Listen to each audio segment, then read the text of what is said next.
Ismail Haniyeh फिलिस्तीन politics में एक बहुत बड़ा नाम है। खास तौर पे वो हमास के लिए अपने लीडरशिप रोल के लिए जाने जाते हैं। गाजा के एक रिफ्यूजी कैंप में जन्मे, उनके बचपन के तजुर्बों ने उनकी सोच को बहुत प्रभावित किया। हमास में हानिया के शामिल होने ने उन्हें फिलिस्तीन पॉलिटिक्स में सबसे आगे ला खड़ा किया, जहां उन्होंने मुश्किल पॉलिटिकल हालातों का सामना किया। प्रधानमंत्री के रूप में उनके कार्यकाल में बहुत चुनौतियां आईं, क्योंकि उन्हें आंतरिक मतभेदों और सरकार चलाने की पेचीदगियों से जूझना पड़ा। उनकी यात्रा को समझने से इस लंबे संघर्ष की पेचीदगियों और इस क्षेत्र पर इसके गहरे प्रभाव पर प्रकाश पड़ता है।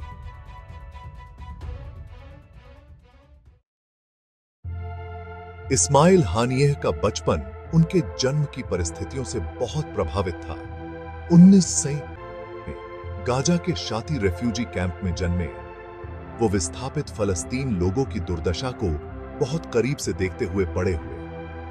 अपने समुदाय द्वारा सहे गए कष्टों को देखकर उनमें सामाजिक न्याय की भावना और पैलेस्तीनियन लोगों के आत्मनिर्णय की चाहत पैदा हुई। असल में आश्केलोन से ताल्लुक रखने वाले हानियेह के परिवार ने अपने साथ विस्थापन का दर्द भी साथ रखा, जिसने पैलेस्तीनियन आंदोलन के प्रति उनकी प्रतिबद्धता को और मजबूत किया। उनके शुरुआती अनुभवों ने उनकी राजनीतिक चेतना के बीज बोए और उन्हें एक ऐसे रास्ते पर ले गए जिसने उनके जीवन को अपने लोगों के भाग्य के साथ जोड़ दिया। 1950 के दशक के अंत में हमास के उदय ने हानियेह की बढ़ती राजनीतिक महत्वाकांक्षाओं को एक राह दी।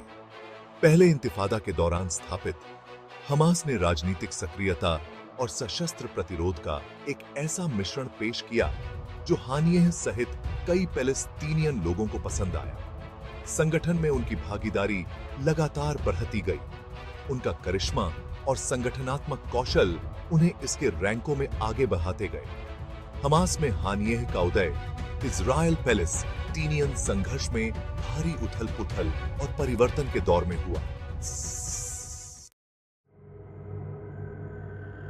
युद्ध के धुएं में गलत सूचनाओं से सच्चाई का पता लगाना एक खतरनाक काम बन जाता है, जैसा कि इस्माइल हानियेह के भाग्य को लेकर आई विरोधाभासी खबरों से पता चलता है। ड्रोन हमले में उनकी मौत के शुरुआती दावों ने पूरे क्षेत्र में हलचल मचा दी, जिससे अलग-अलग गुटों में शोक और खुशी दोनों देखने को मिले। हालांकि इन दावों का हमास के अधिकारियों ने जल्द ही खंडन कर दिया और इन रिपोर्टों को बेबुनियाद प्रचार बताया। उन्होंने कहा कि हानियेह बिल्कुल ठीक है और इजराइल और उसके सहयोगियों पर अपने संगठन में फूट डालने और डर फैलाने के लिए गलत जानकारी फैलाने का आरोप लगाया। ठोस सबूतों की अनुपस्थिति, जैसे कि फोटो या वीडियो, ने मामले को और उलझा दिया, जिससे दुनिया हानियेह के भाग्य को लेकर अनिश्चितता से जूझती रही। पहले से ही अस्थिर इजराइल पैलेस्टीनियन संघर्ष पर इस्माइल हानियेह की मौत के संभावित परिणाम दूरगामी और जटिल हैं।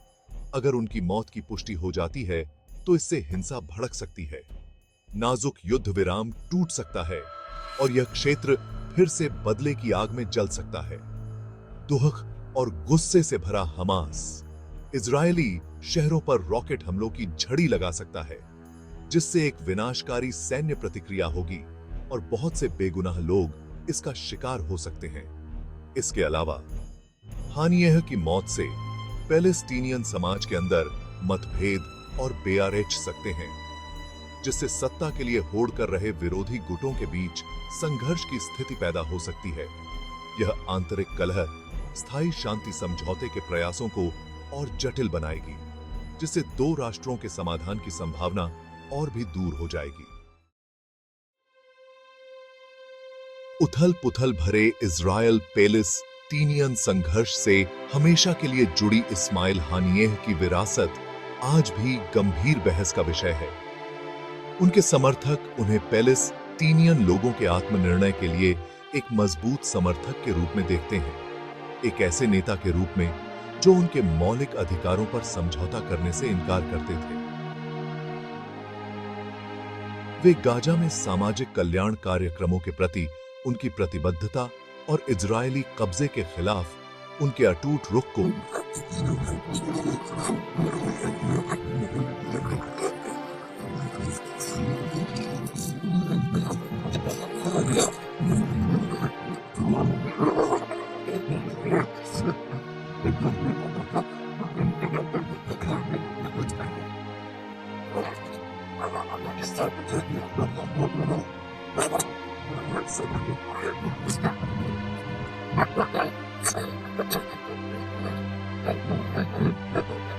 की मौत इजराइल पैलेस्टीनियन संघर्ष में एक महत्वपूर्ण मोड़ है, जिसका अंतिम प्रभाव अनिश्चितता के साथ जुड़ा हुआ है।